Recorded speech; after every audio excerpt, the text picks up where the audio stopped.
facing different aspects of the lake orientation-wise, so we could look at things like fetching current and really kind of drill down into that.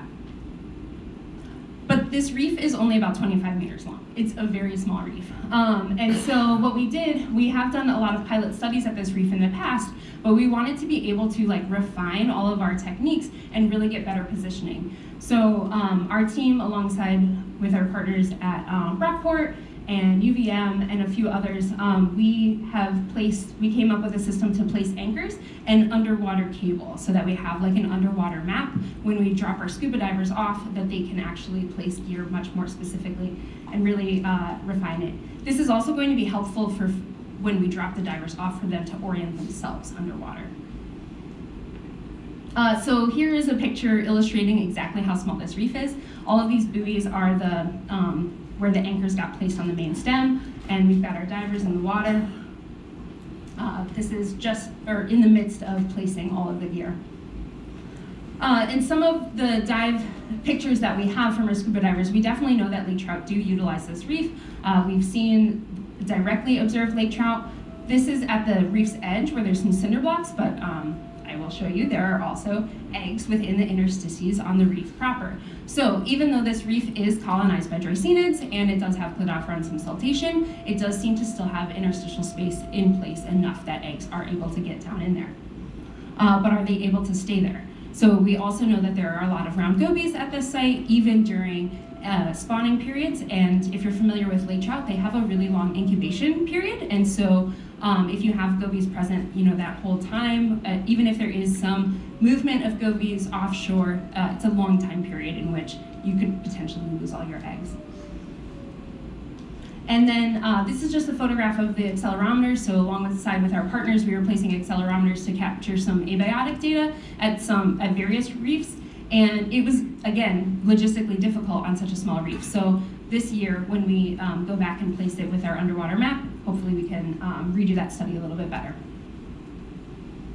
So some conclusions and next steps for Olcott Reef. Our high resolution data are really useful for improving our field studies and field logistics. And this wayfinding map is going to help us find it both above and below water. And it could be applied to other small reefs if you really want to drill down on certain factors that might be affecting natural reproduction. So the next steps for this reef, we do want to work with our partners, get some expertise from some of you all in this room right now on ways that we can better refine our egg, larval, and other abiotic placement and study design, and hopefully be able to scale this up. We're also interested in a goby depletion study, so we did test this out a little bit with our Rockport partners in the past. We just got a few days in that field season because it was pretty busy, but we were setting minnow traps at multiple days and seeing how many we could catch, and we found that the minnow traps were really highly species specific. We didn't get any bycatch. We only got gobies, and we were able to get them even through December, even when the water temps cool off. So we want to try a full depletion study and see if that can help us this upcoming year.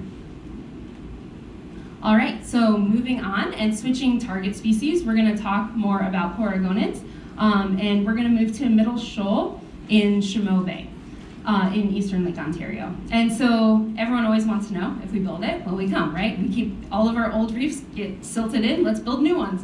But will the fish find it? And how can we, or can we even, measure physical degradation year to year, especially on small scale reefs? So this effort, I should say, was also largely led by our partners at USGS and also DEC, the Lake Ontario unit in Region 6. And so they had some funding put together to install these reefs at a various depth gradient in a small area in Middle Shoal. And so we went and we scanned a couple weeks before placement. We weren't exactly sure where they were going to get placed, so we just kind of tried to scan as much area as possible. Once, a few weeks after the reefs were placed, or piles maybe you might affectionately refer to them as, which I do, we went back and scanned to confirm their position. So the first one is pretty shallow there at sea level. That would be considered about 2 meters, but it's not exactly that. And then there's 3 more behind it, moving down into the greater depths. this third one in, that's a point cloud of it. It's kind of interesting because it's right next to this like weird shelf that we didn't even know was really there before until we did the scan. But this is a 3D point cloud of that. Each of these reefs is about 2 meters tall, more or less. So looking at, this is a measurement of rugosity. It's called VRM. And so basically a 0 would mean an area, surface area that's really flat, whereas a 1 would be the bumpiest surface you could imagine. And so this is that third pile in the one the point cloud was. And you see in 2022, we have some areas brightened up, right? Not a lot, it's a pretty small scale, but we do see some brightness. Whereas in 2023, we see a much more like dampened and lower rugosity level. Not a huge difference though, but we are able to observe it. And then we see a similar pattern with backscatter. So again, brighter is harder substrate, so we see more brightening around when the reef was just freshly placed, whereas we see this dampening a year later. And then so we wanted to measure, ask, can we measure vertical difference, right? So we have such a high resolution data, we're making maps at 10 centimeters, can we measure how much a reef has changed? And so for this figure, everything that is black is in the plus or minus 5 centimeters, so that's our expected error rate of our unit. And anything that is green would be deposition, possibly indicating infilling, whether it's cladophora or sediment or dreissenid mussels, whereas the purples would be a loss. And we actually do see a little bit more loss considered compared to gains.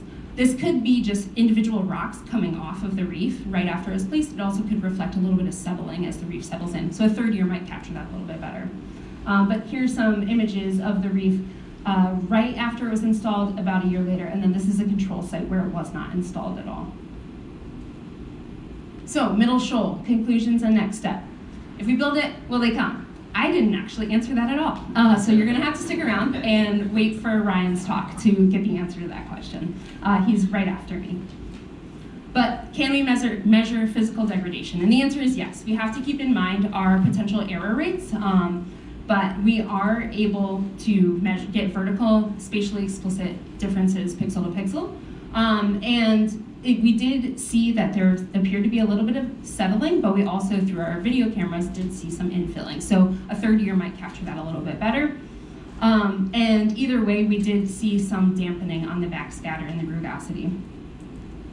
So next steps. This is really exciting, in my opinion. Well, sorry, I jumped ahead. The next steps, we will continue annual scanning, and coupled with USGS's biological effort to kind of really determine whether or not this reef is successful.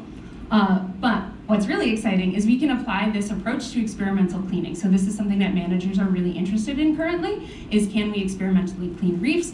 And if we do, is that useful? And even whether or not it's useful, can we even demonstrate that we've done it? And so this is really exciting lines of evidence for that. So some parting thoughts for you all. In my opinion, mapping reefs is really fun. And I think these are really cool cross-collaborative projects and some really fun data.